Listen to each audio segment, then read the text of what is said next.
Justin Baldoni's lawyer, Brian Freedman, is out here celebrating like they've already won the case. And honestly, they just might have. A newly leaked video appears to be the smoking gun they needed to prove that Blake Lively essentially took the movie from Justin. With fresh evidence surfacing, things are looking worse and worse for Blake.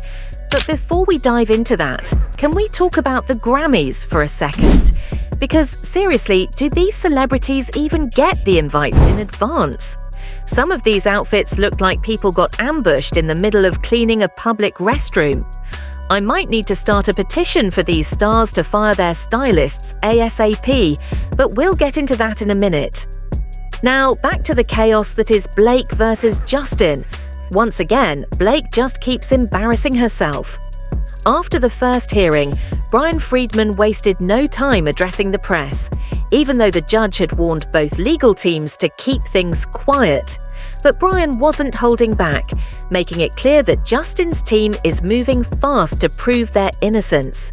He also hinted that people shouldn't jump to conclusions because they're not even done releasing evidence to the public yet. Meanwhile, Blake's legal team is desperately trying to spin the narrative in her favor, acting like they won just because the judge reminded both sides to play fair. But let's talk about what actually went down. Blake was pushing for a gag order to keep Justin's team silent, but did she win? Nope. She also lost another battle. Brian Freedman now has the right to depose her after she initially refused. That means he'll get to ask her all the tough questions under oath. And if she's hiding anything, it's going to come out.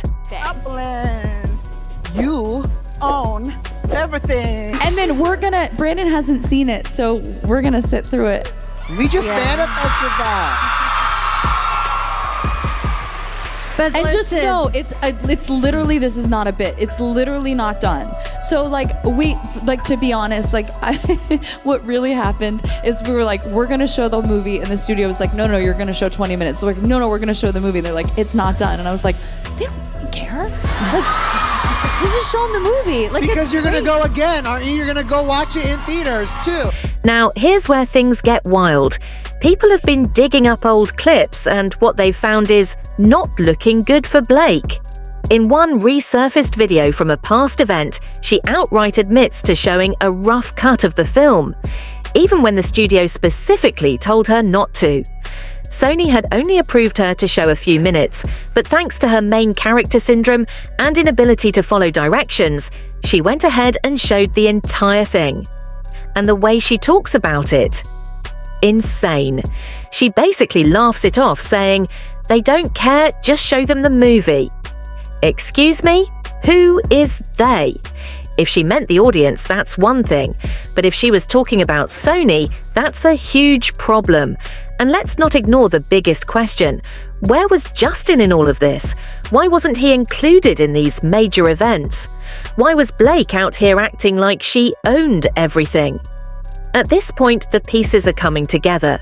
Justin was the one who originally found the book, secured the rights, and put in the work to bring it to life. Yet somehow, Blake ended up in the driver's seat, making executive decisions. And now, with this newly surfaced footage, it's clear what many have suspected all along. She took over in a way that wasn't exactly ethical.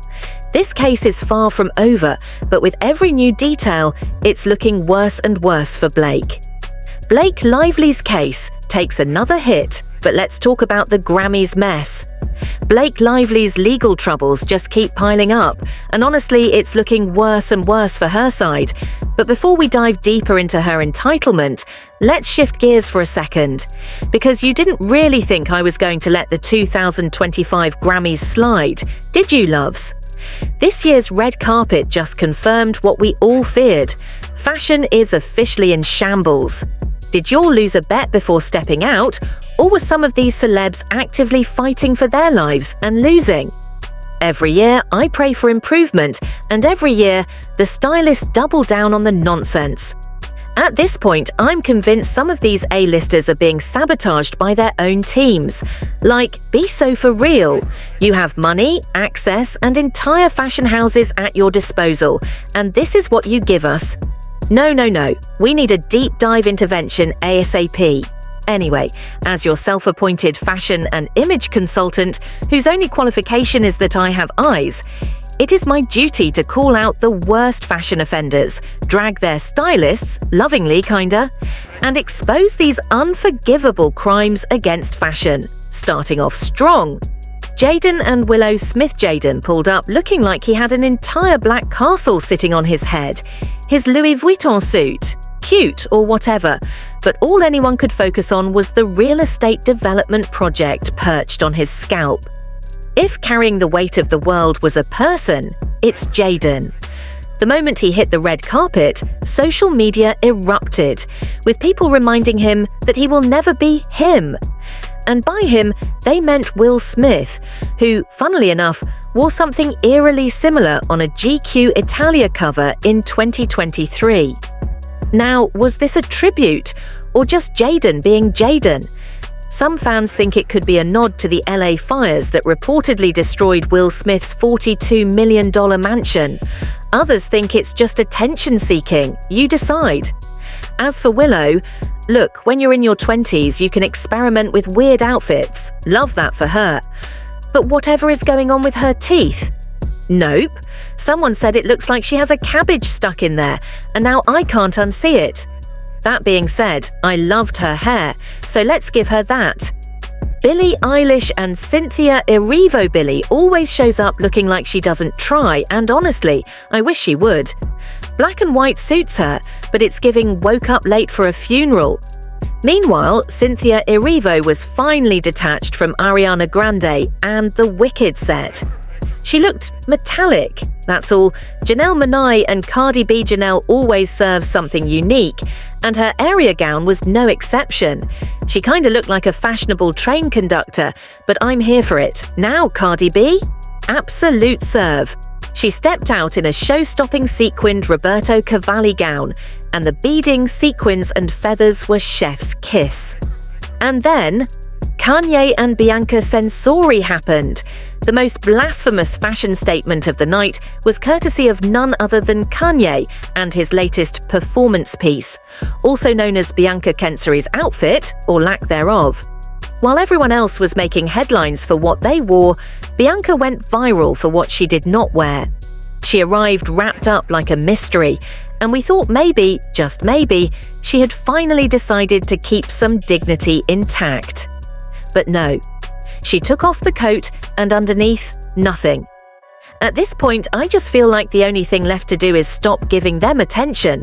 Like, just look the other way. Because what in the actual insanity? And the irony of it all? Kanye used to shame Kim Kardashian for wearing tight dresses, yet here he is parading Bianca around like this. Make it make sense. Oh, and someone get Troye Sivan an iron. Julia Fox looked like she clocked into the Grammys but had a toilet cleaning shift right after. Joshua Boone definitely had an emotional attachment to dungarees as a kid, because why else would he choose to relive that trauma on the red carpet? And Poppy? Girl was in a hurry to go hiking in the mountains. Loves, we could sit here all day roasting these looks because clearly the theme was chaos. But we all know the Grammys isn't about the fashion, it's about the mess. And trust me, this year's drama was a whole movie, so what went down? Buckle up. First up, Olivia Rodrigo and Sabrina Carpenter may have finally ended their years-long feud. Yes, loves. After all the drama stemming from the driver's license era, it looks like these two might have called a truce. The internet is shook, but trust me, that's just the tip of the iceberg.